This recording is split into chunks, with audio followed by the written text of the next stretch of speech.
we're going to allow for about 30 more seconds for everyone to log on as you are doing so right now, and then we'll get started.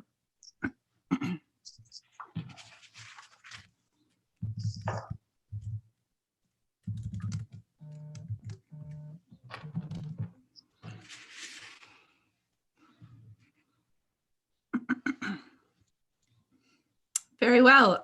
Good morning. Welcome to this event on U.S. sanctions policy and COVID-19. My name is Liz Rosenberg. I direct the economics program at the Center for New American Security on behalf of CNAS. We're very glad to host you and have you all here with us. On a personal note, I hope that you all, our participants, are safe and healthy right now. I'm going to give some logistical information to get us started, give a run of show, and then we'll dive right into it for our session this morning. On logistics, please note that this event is on the record. We're recording it and we will post it. Furthermore, participants are on mute.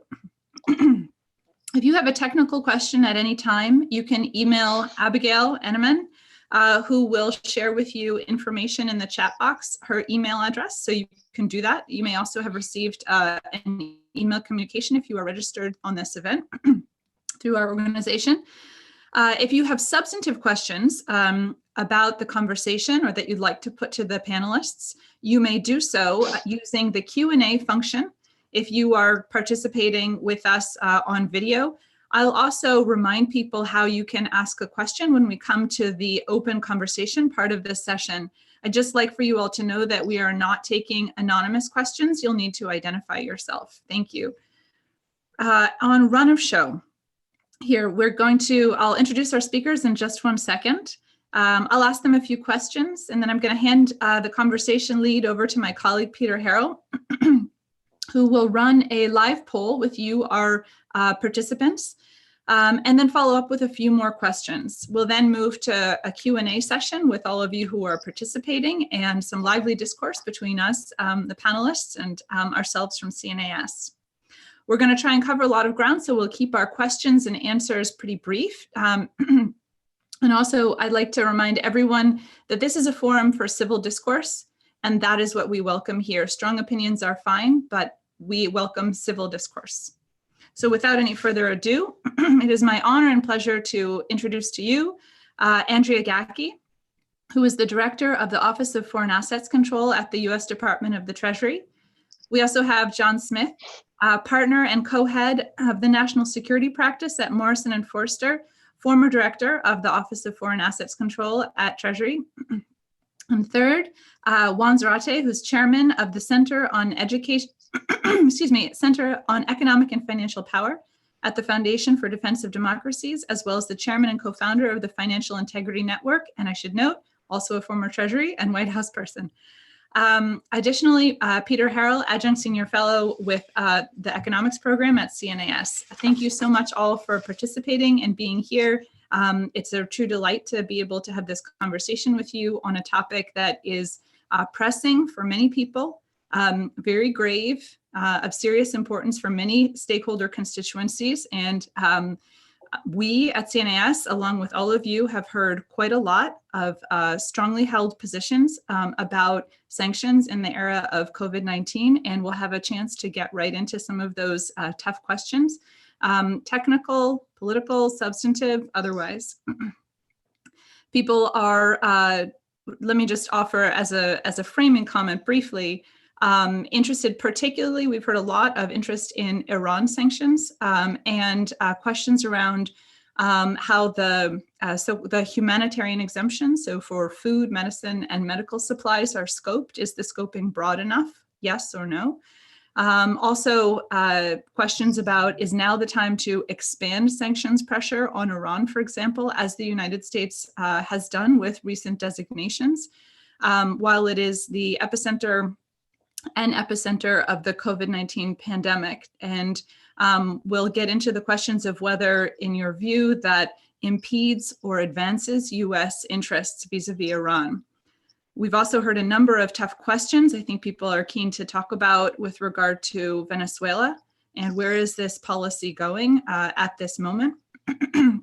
So what I'd like to do is turn first to Andrea and ask you to start by framing for us what steps the Trump administration is taking to clarify or amend the scope of the humanitarian exemptions and U.S. sanctions in light of COVID-19. Thanks, Liz, and hello, everyone. It's a great honor to be part of this panel this morning and to convey that as the current director of the Office of Foreign Assets Control, it's one of my primary objectives to make sure that sanctions do not impede humanitarian relief or humanitarian efforts related to the COVID-19 crisis. To that end, last week, the Treasury Department issued a broad statement on its efforts to ensure that humanitarian relief and humanitarian channels remain open at this time.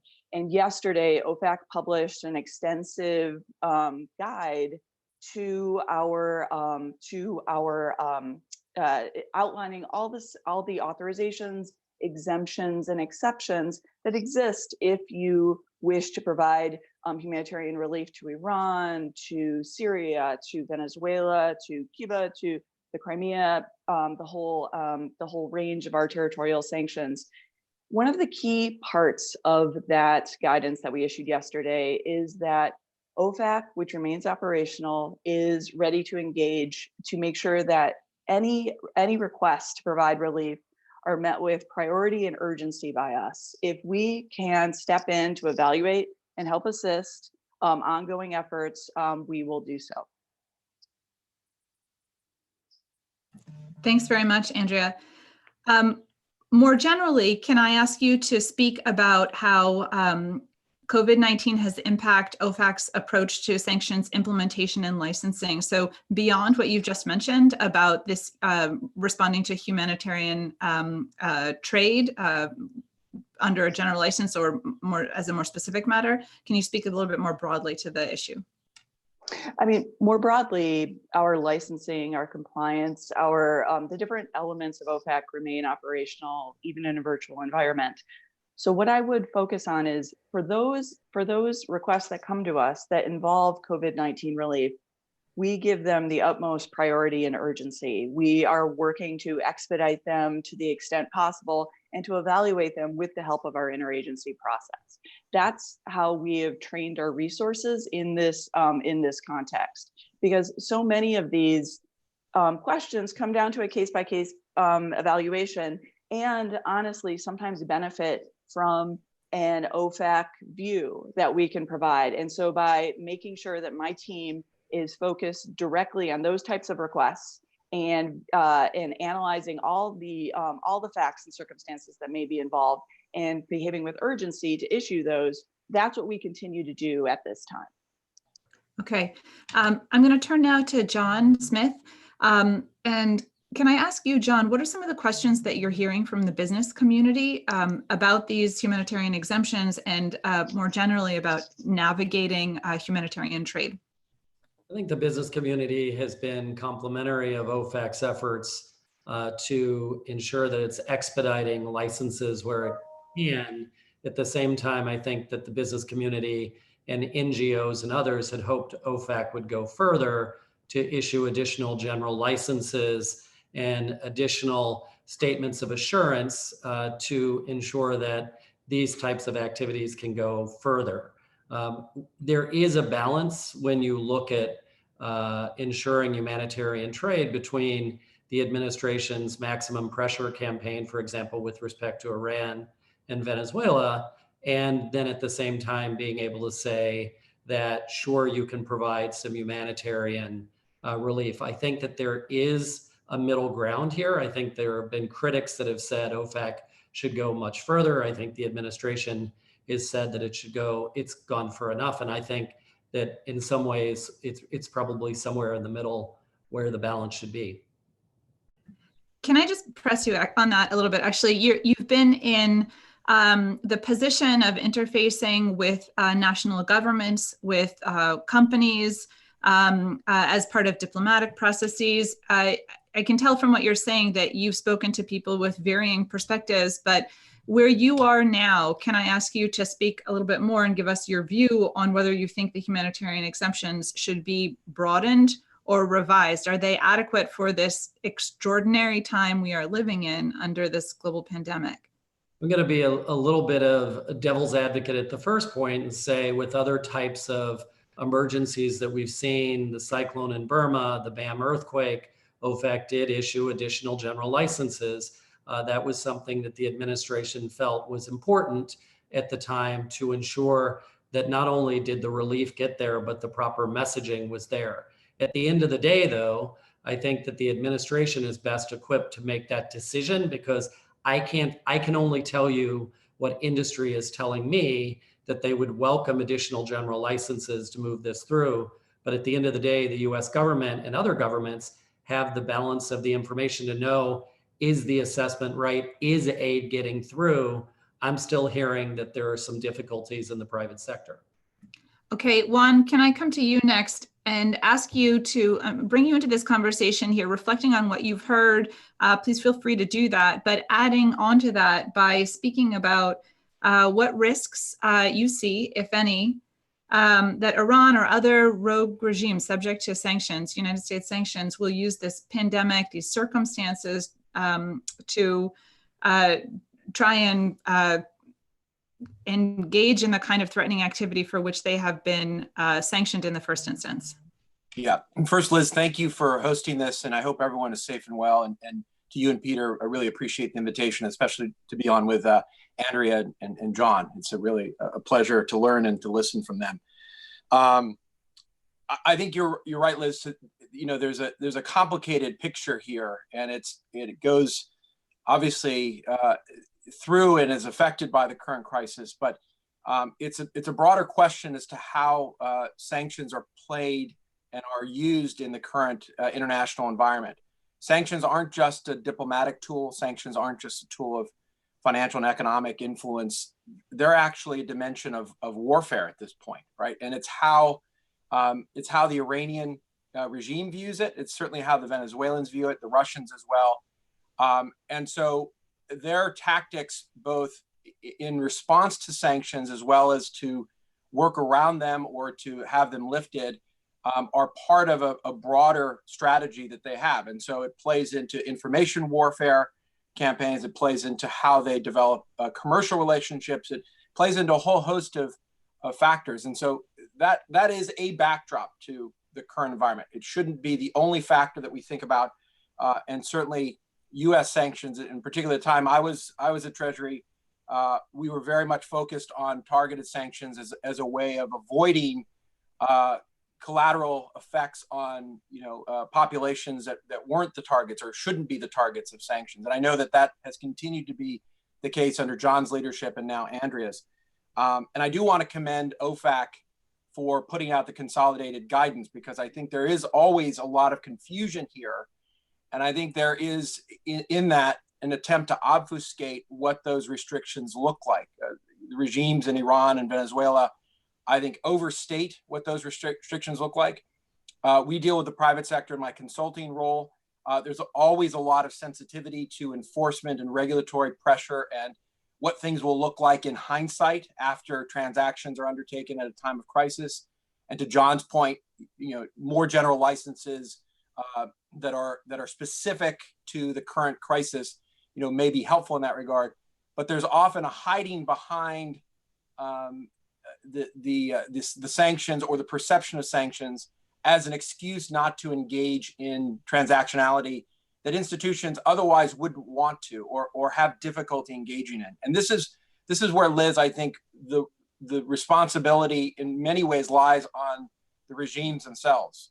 Iran has the challenge of not just continuing to engage in malicious behavior, and we see that on a daily basis, the type of behavior that's the subject of sanctions from the US and the EU, but they also don't have a system that is transparent. And so in February, as you know, Liz, FATF came out with its call for countermeasures against Iran, precisely because they've judged Iran not to have a credible, transparent, and accountable AML sanctions regime. And so at the end of the day, it's very difficult for an NGO, a bank, a commercial supplier of medical supplies to know who they're doing business with, to know if their counterparty is subject to sanctions, is an SDN, whether or not the supplies going in will be redirected in ways that are illegal. And so the very activity of the sanctioned parties themselves makes it more difficult in the marketplace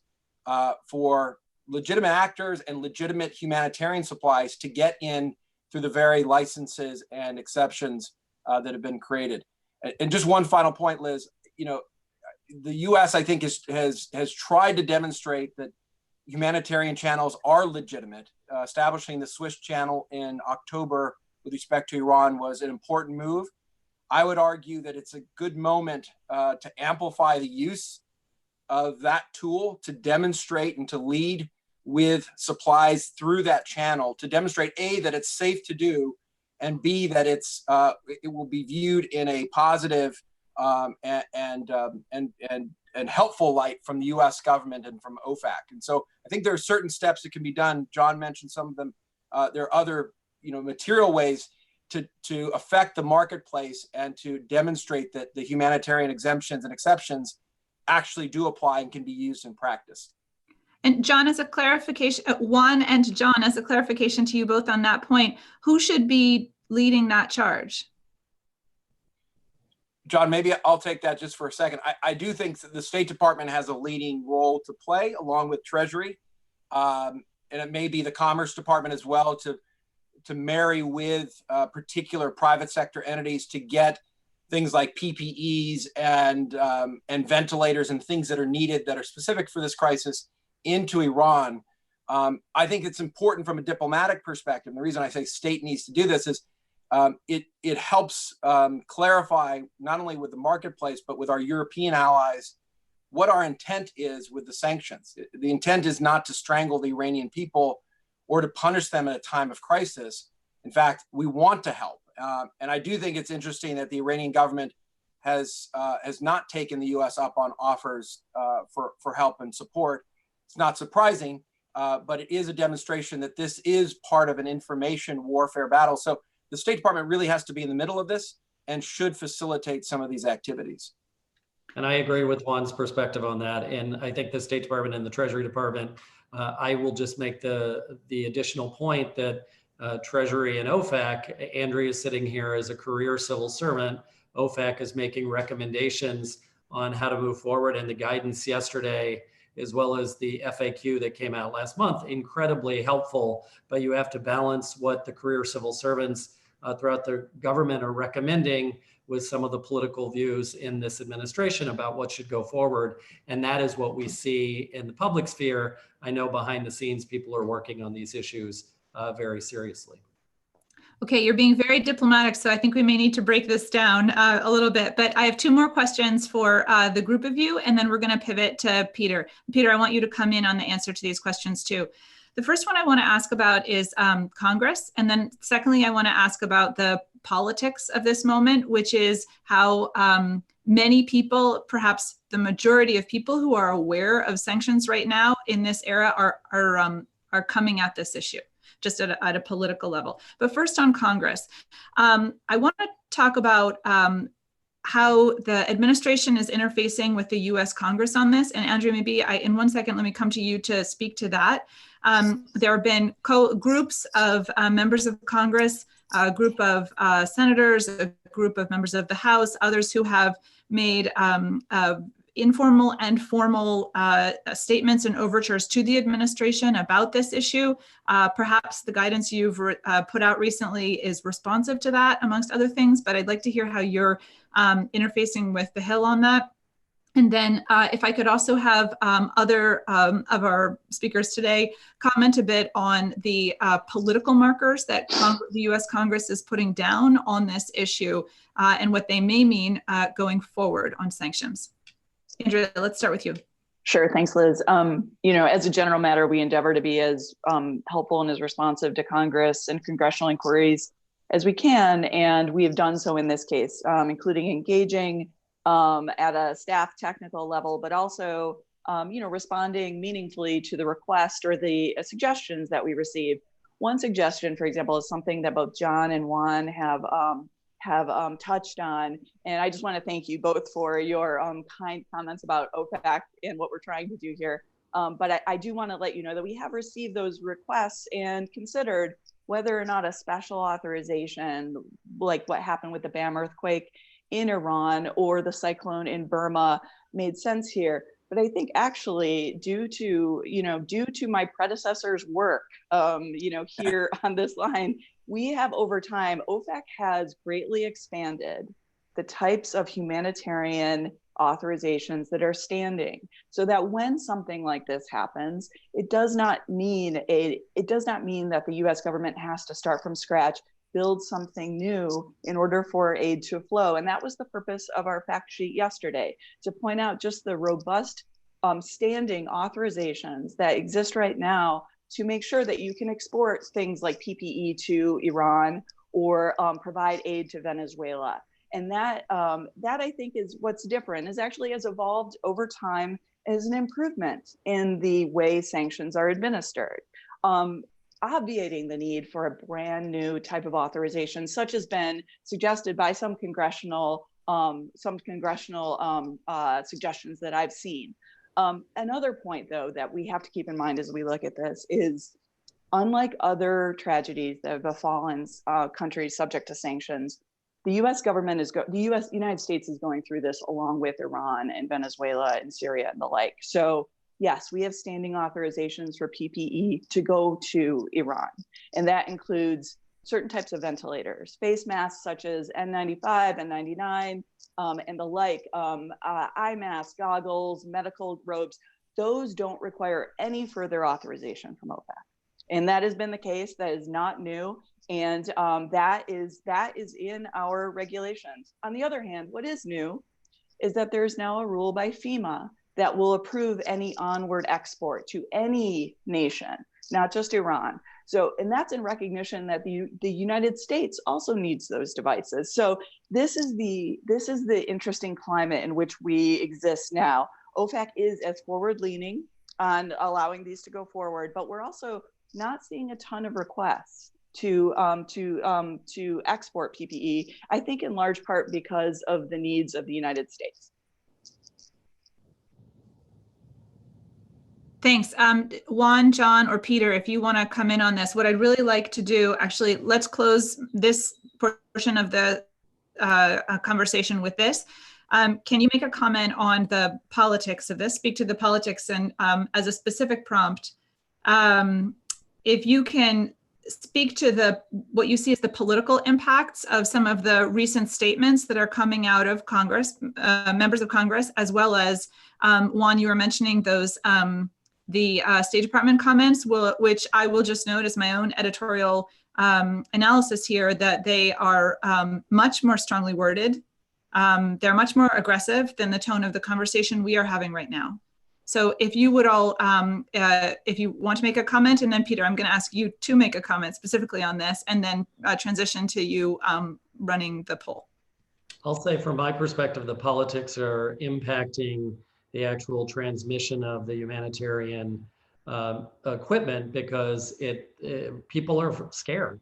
You have general licenses, but you also have the threats of maximum pressure about the Iranian duplicity, and the Iranian duplicity and non-transparency is actually accurate. We all know that the Iran has a non-transparent society, but with the threats that are still coming out from the administration, from the State Department, about the lack of trust that you can have in the Iranians, the general licenses all have exceptions about certain entities that cannot benefit from those exceptions. And so if you're one of the NGOs or you're a bank asked to be involved in these types of transactions, it may be a lose-lose kind of situation, because if you come in, you have to evaluate whether a general license applies, but then you're afraid of getting it wrong, especially in this era where the State Department or the administration could say, we told you so. We told you shouldn't trust Iran. So at the end of the day,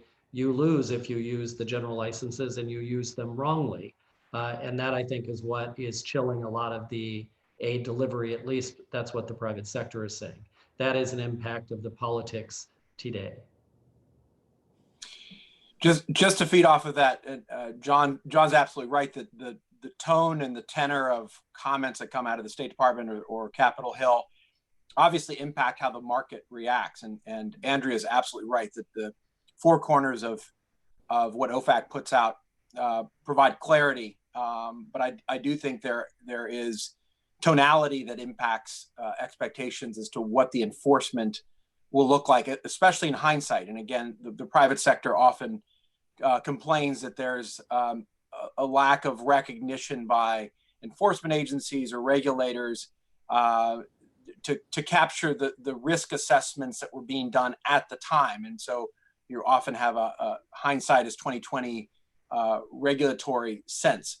I understand that. I'm not as sympathetic, though, frankly, to that point of view for a couple of reasons. One, you do have actors like the Iranians who continue to be involved in nefarious, malicious activity, who continue to use the same means and modes to actually, engage in cyber activity, engage in support to militias and terrorists, to harass American naval vessels. And so if you're a politician or if you're a State Department official, you can't ignore the context in which this discussion is happening and the context in which these regimes, including the Maduro regime, continues to engage in a whole range of human rights violations, corruption violations, things we still care about even through and beyond this crisis. And so I think it's very difficult to ask the political class to tone down their concerns when those concerns are still legitimate and when they are still present in the environment. The other thing I would say, and this goes to a broader debate about channels into Iran, which date back to the JCPOA debate, and John was right in the middle of that sort of difficult negotiation. There is an onus on these countries to actually make it easier for humanitarian goods and the things that should be flowing into their countries to actually happen. And so Iran plays the role, and often these targets play the role of helpless victims, while they're obfuscating, while they're not allowing for cooperation to unfold. And so I'm not here to give any rogue regime advice, but my sense, and if I were at the State Department, would be, look, Iran can take steps that would make it a lot easier for pharmaceutical companies, for suppliers, for banks to operate if they were to create channels that were more transparent, that didn't involve designated parties, that had clarity as to what was going to be done with supplies, that had very clear checks and balances on redirected supplies that aren't going to be misused by the military. So I think part of this debate has to move beyond these regimes as pure victims. And these regimes actually have a role to play if they want the international system to help them. And part of that is ensuring transparency and accountability in how goods and money flow into their countries. Thanks very much. Okay, Peter, I'm going to turn to you. If you want to offer your own comment on this and then take it away on poll and further questions. Absolutely. It's a pleasure to join such a distinguished group of panelists to offer just a minute or two of comments and a couple of questions, and then look forward to the audience discussion. Let me, on the political question, I look back on sort of the past 20 years of sanctions, and I think it's really been a story politically here in the United States of bipartisan support for sanctions. Coming out of the 1990s, there was a lot of skepticism politically of sanctions, a lot of concern about their humanitarian impacts. And then with the shift to targeted sanctions that Juan really brought up and talked about in some of his remarks, I think there was a strong sense across Washington and indeed across many US allies in Europe and Japan and Australia, Canada, and elsewhere, that sanctions can be an effective tool where that put pressure on rogue actors while minimizing humanitarian adverse consequences. Juan, you used the phrase information warfare, and I think you see today a lot of these rogue regimes engaging in very aggressive information warfare to discredit US sanctions, the way, frankly, in much of the world they were discredited coming out of the Iraq case in the 1990s. And I think that makes it all the more incumbent on those of us who believe in sanctions as a tool, who believes they can be smart and effective, and getting them right at the current time. Because I think that if, a year from now, there is a perception that globally, including by some in the US, you're seeing some on the progressive left here in the US begin to cast doubt on the US use of sanctions. I think if you see a pervasive view that US sanctions, rather than the actions of rogue regimes like the Iranian and Venezuelan regime, really exacerbated this pandemic, you're going to have a much more skeptical audience for sanctions going forward. So I think it really makes it incumbent on those of us in the policy space, whether in government or out, to really make sure we are getting these humanitarian exceptions right. Because we may be at an era where there's going to be a lot more debate on this issue than there has been for the last 15 years or so. And Liz, maybe I'll leave it there on the comment. I have a couple of questions I want to ask our panelists, but while I am asking our panelists these questions, we'd actually like to ask all of you who are attending this conference via Zoom to answer a question of ours. We are going to put up a poll on your screen. We're privileged to be joined by looks like nearly 300 distinguished audience members, mostly in the United States, but really also drawn from around the world. So we're going to put up a poll, and we're going to ask all of you to take just 30 seconds or a minute to answer this poll. And while you guys are answering the poll on what is the most significant impediment to Iran in particular being able to purchase humanitarian equipment, we will ask a couple of questions. As I said, the poll is just, which of the following is the biggest impediment for businesses trying to sell humanitarian goods to Iran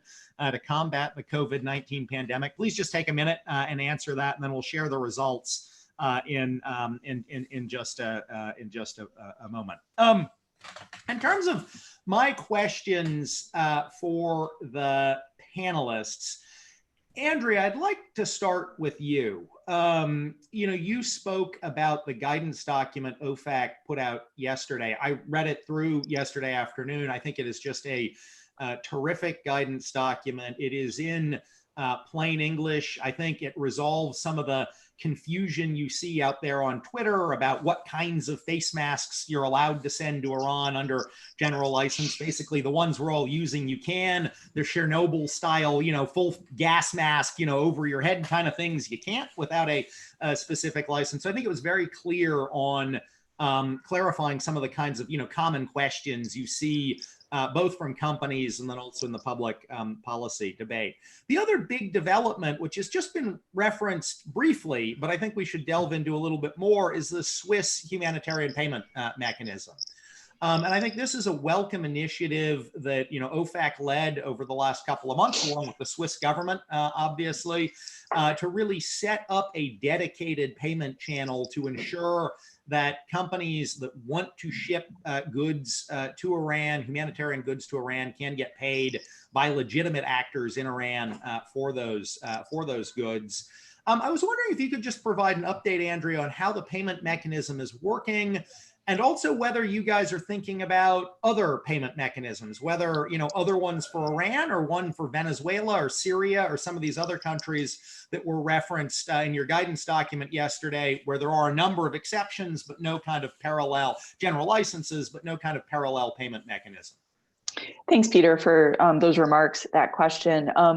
When it comes to the Swiss humanitarian trade arrangement, the Swiss are definitely in control of that. We engage. It's a frequent topic of conversation between us as to what next steps might be needed to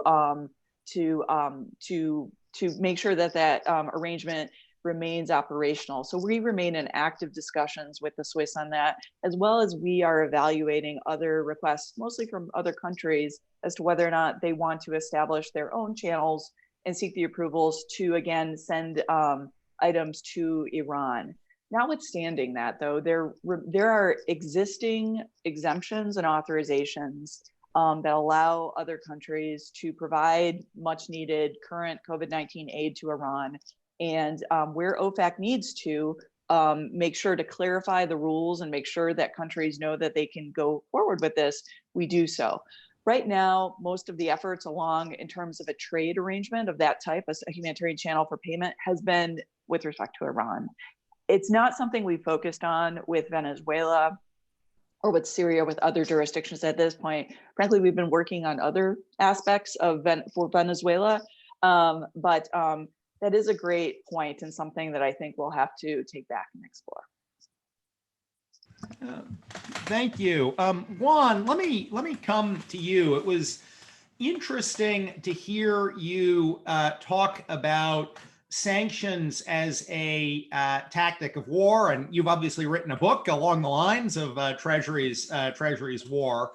And I'd like to ask you a question about how wide, I mean, if sanctions are a tactic of warfare, how wide do you think the exceptions for humanitarian relief should be? I mean, just to give you an example, and again, interesting to hear you use the phrase, I think that, my friends of mine who are legal academics who practice in the law of warfare area would say that during war, humanitarian aid has to be provided even to enemy combatants, right? The Red Cross has a right to go in to provide medical services to both sides of an armed conflict. Obviously, as we've talked about here, SDNs generally aren't able to benefit from the humanitarian exceptions. And I'd be curious if you think, there are additional, whether at least individual SDN should be able, or whether you think there are other areas where actually, if sanctions are a tactic of war,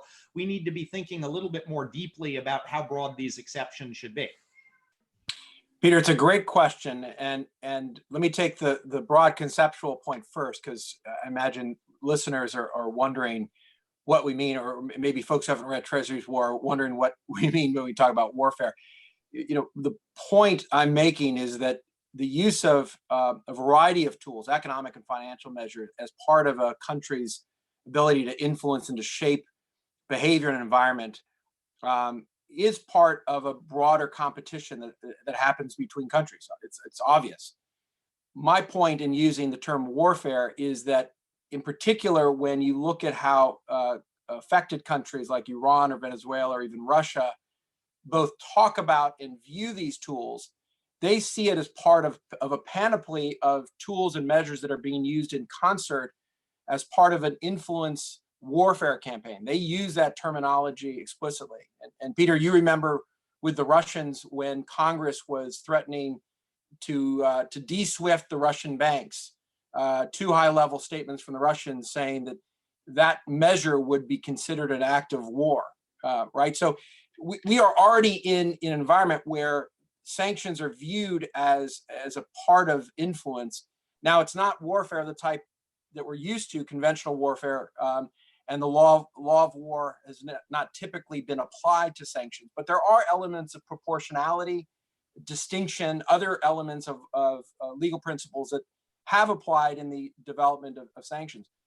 What you've raised with respect to SDNs is a really good question, Peter, because I think one of the complications for the transmission of humanitarian goods, especially into regimes that are authoritarian systems, where the key economic actors are also the key militant actors, as we've seen with the IRGC in Iran, or the Maduro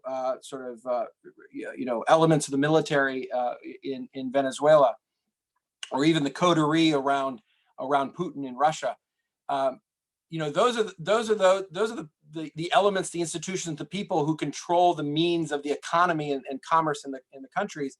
They're also the ones who are directing the malicious behavior, or may be involved, or may be associated. So I think it is a complicating factor.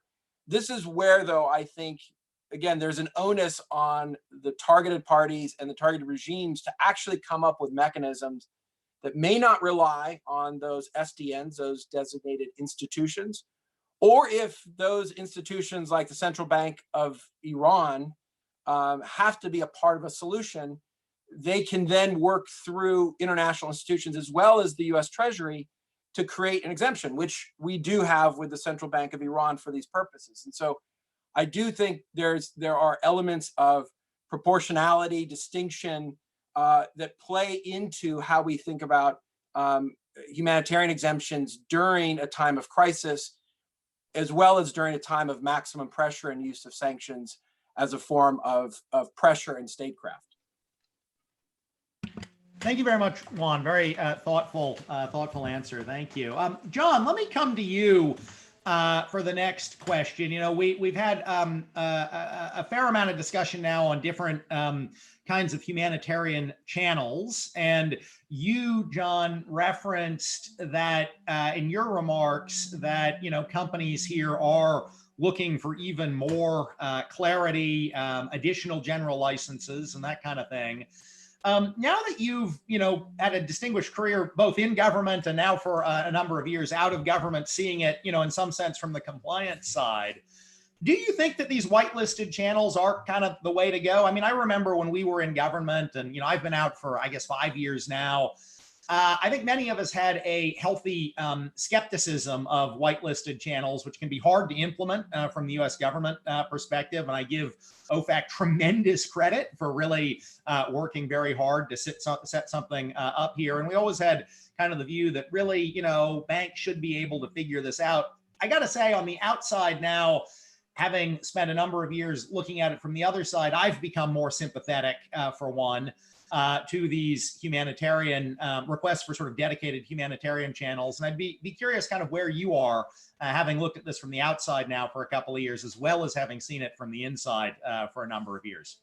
I think my view has been the same on the inside and on the outside, is that the dedicated humanitarian channels provide extreme support for companies and are far more valuable in ensuring that humanitarian aid flows, because it takes away a lot of the risk that companies feel hang over their heads if they engage or they use a general license or they get a specific license, but somehow the actor on the other side turns out to be owned by a terrorist or supporter of terrorism or someone designated under one of these channels. When you use a dedicated humanitarian mechanism through the Swiss channel, for example, or through other channels, in some ways you're working under assumptions that the governments have looked at these, you've provided all of the information, and the governments in some senses have blessed your mechanism, and it takes away a lot of the fear that may exist. The only concern is that the humanitarian mechanism that's been put out in this administration, and I applaud it, I'm happy that it's there, it was viewed as very onerous for countries to be able to utilize that. I'm glad that we've seen the Swiss mechanism. I hope we see more, because it does provide additional comfort. All right. Thank you very much for that, John. You know, I think that we could go on all day, but we only have 15 or 16 minutes left. And I know we have a lot of questions from our really quite distinguished and global audience. So Liz, let me kick it back over to you to start allowing questions to come in from the audience. Thank you guys so much. And of course, we have the poll results as well. Why don't we put up the poll results real quickly, and then we will. So interesting. So this is quite interesting. So a plurality of all of you polled say that actually business sector confusion is the biggest impediment. I think, Andrea, that should bode very well for the guidance document you put out yesterday. John, probably also bodes well for compliance lawyers who are able to sort this out for your clients. And then the second one really being the second most common answer by far, being that there aren't enough payment channels. And obviously the Swiss mechanism, as it gets up and running, and if there are others, may help with that. Also, just final point, I mean, quite interesting to me, seems that there's broad consensus that the existing general licenses probably do cover all the needed products. Only 5% of you guys mentioned lack of sufficient existing general licenses covering products as a challenge. So interesting results. Now, Liz, back over to you. Okay, thanks very much. So we only have 15 more minutes. We're going to try and move quickly through a lot of questions.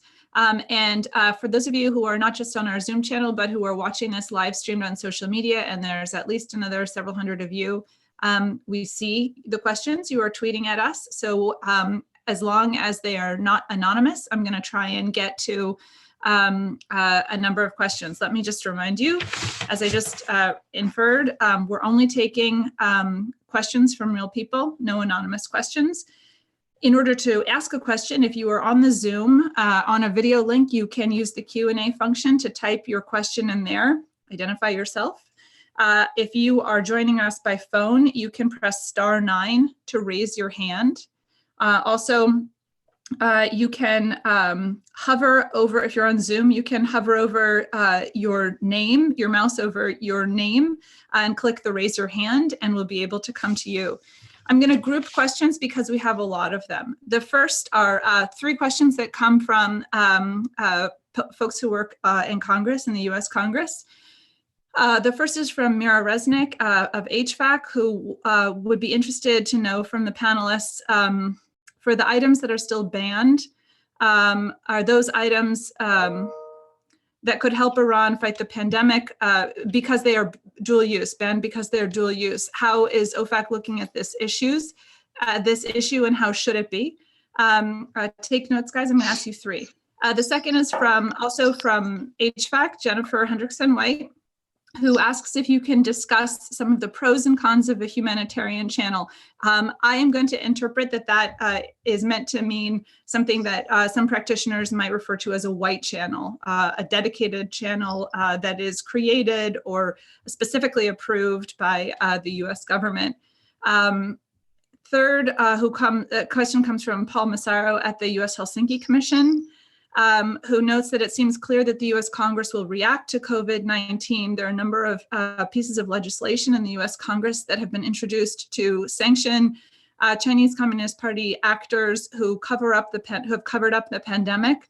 What authorities exist right now to do that, and that could change the calculus of those whose behaviors contributed to COVID-19's rapid spread, so that it doesn't happen again. Let's stop there. And again, I need to ask you to respond in about 1 minute or less. We've got a lot of other questions.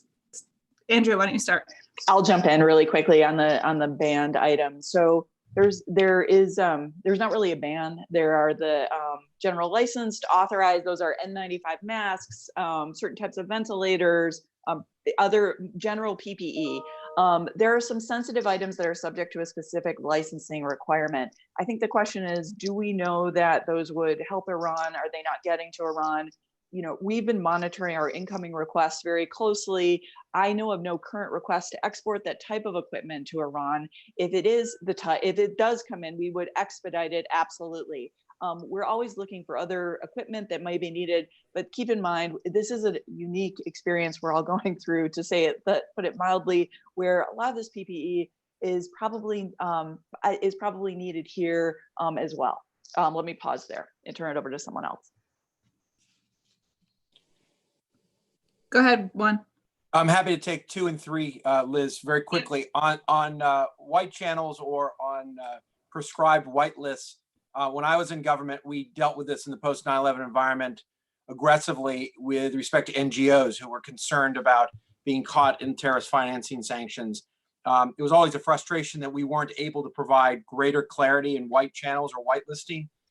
There are real limits to what the US government can do, but I've argued for a long time that when it comes to particular areas of risk or particular times of crisis, it would be helpful for the US government to be more forward-leaning in creating such channels or such opportunities and sharing a bit of the risk in what that means in terms of potential diversion or sanctions evasion, et cetera. But I do think there are opportunities to think about what that looks like, especially when we're talking about health security issues and doing that in concert with legitimate international institutions. And so I do think there's room for some creativity there. And again, I think that offers for some diplomatic openings, if you will, for all parties to work together on what that could look like.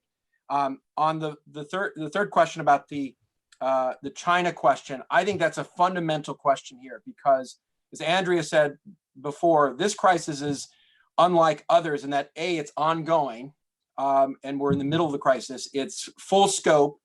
And the US is in the center of gravity for some of the outbreaks. A lot of the models that we looked at for pandemics in the past, when I was at the White House and others, really assumed that the pandemics and the outbreaks were beyond the US. We had to then protect, and the US was able to influence out. You know, there's really a sense of assault internally within the US, and within Congress, I think there's a sense of vulnerability coming from China, especially when the Chinese talk about diverting supplies of pharmaceuticals and API supplies that are important for the response to the virus. And so I think you are going to see greater scrutiny around Chinese supply chains, dependencies from a pharmaceutical perspective. And you may see, especially if it turns out that you know, the Chinese were obfuscating more than we already know, then I think there are going to be calls for the use of sanctions, or at least some financial or economic measures to hold China to account. And Congress has a number of ways of doing that. Thank you. Okay, I'm going to ask another set of 3 questions for your response, and then I have another one I'm hoping to get to. This next set is still about Iran, and the one after that will be about Venezuela. So first, a question from Hillary Mossberg, who works for the organization The Sentry. She notes that The Sentry are believers in the power of targeted sanctions to hold corrupt leaders accountable. Is the United States government focused on utilizing existing authorities to respond to the possibility of corrupt actors stealing or diverting aid intended to combat COVID-19? Actually, I misspoke. That's not specific to Iran. That can be more broadly interpreted. Second question, which comes from Andrea Metz from the German Eastern Business Association.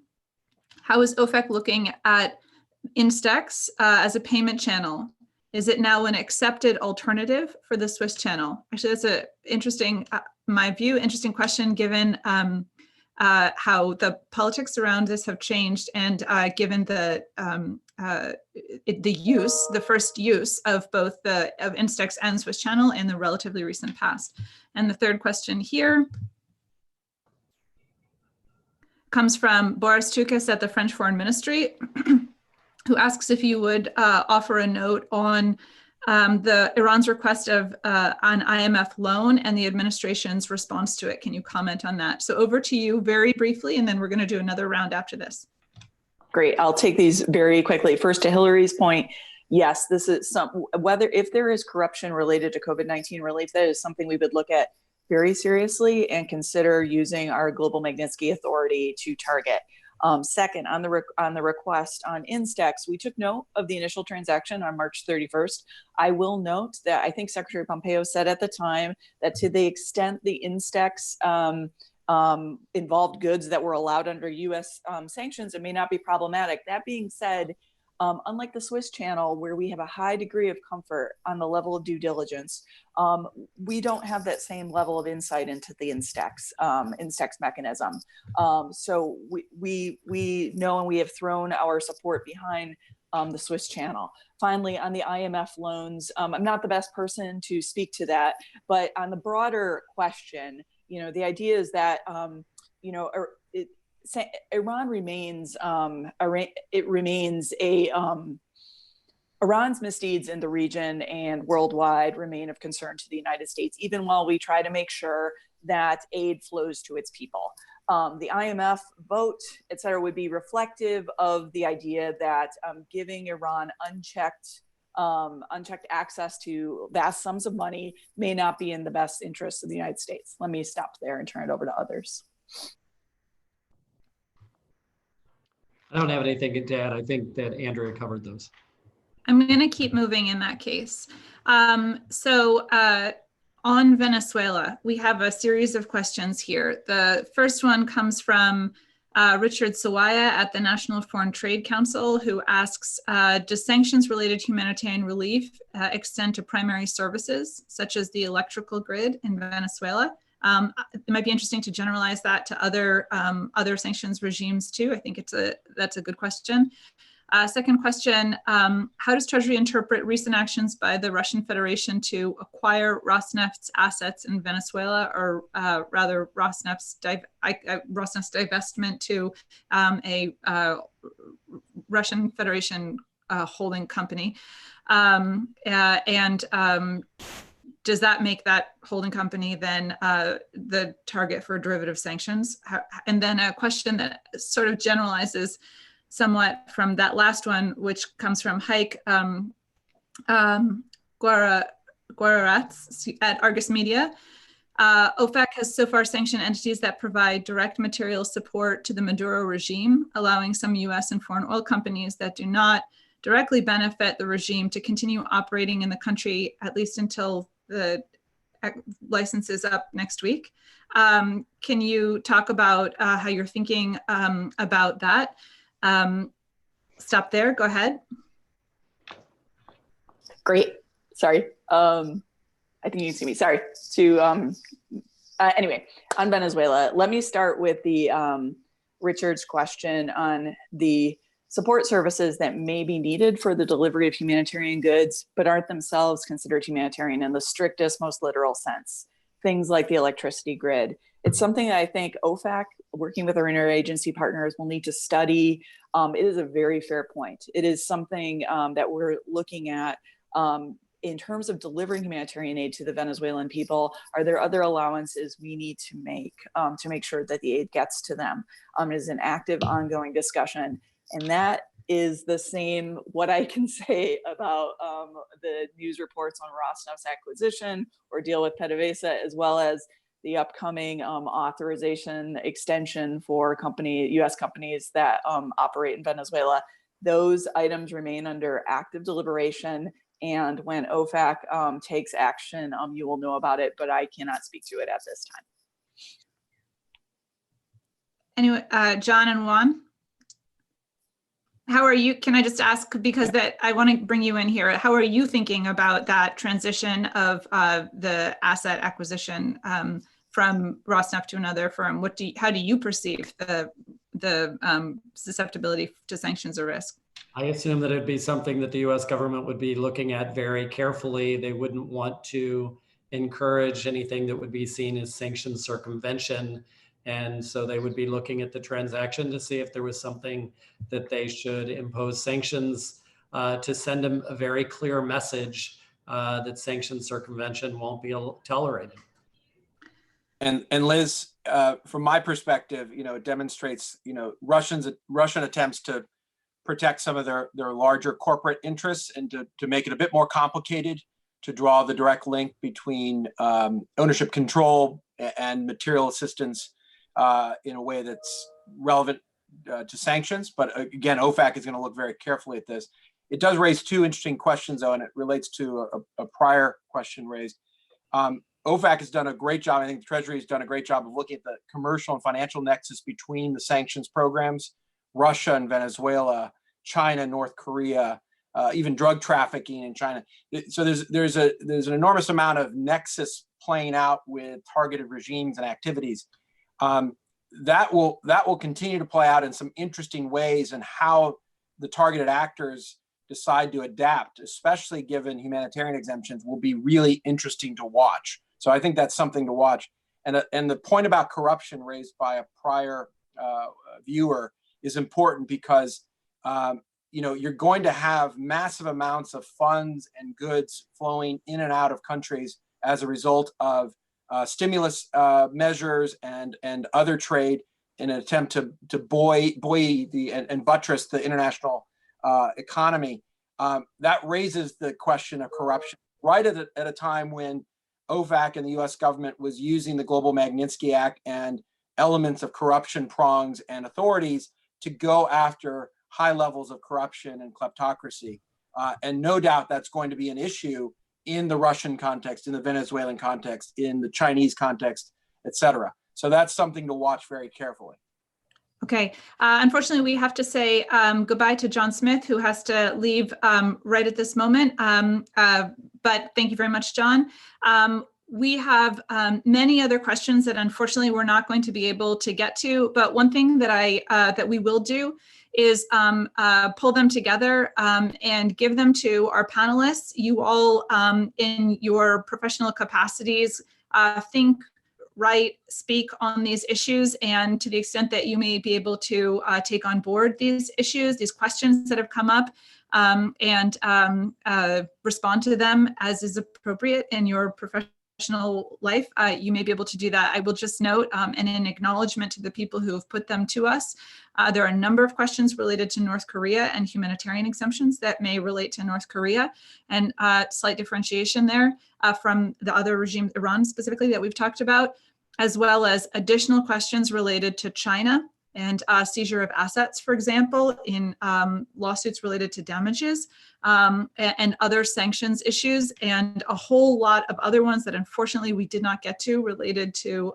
Iran, which, as we know, is a very hot topic, and as we've discussed here today. So given that it is 10 Eastern Standard Time, we are going to end it here. I want to thank you very much, Andrea, Juan, and John in absentia, Peter, for participating and having this conversation with us. It's a really important one as a matter of regulatory compliance, politics, humanitarian response at this time, and one that I hope we will all be engaged in on a continuing basis together, and with so many of the people who have participated today in this Zoom conversation, who are watching via the live stream, and who are keenly focused on where the regulation and politics of this will go in the future. So thank you again, and to everyone else, please stay safe. Bye-bye. Thank you, Liz.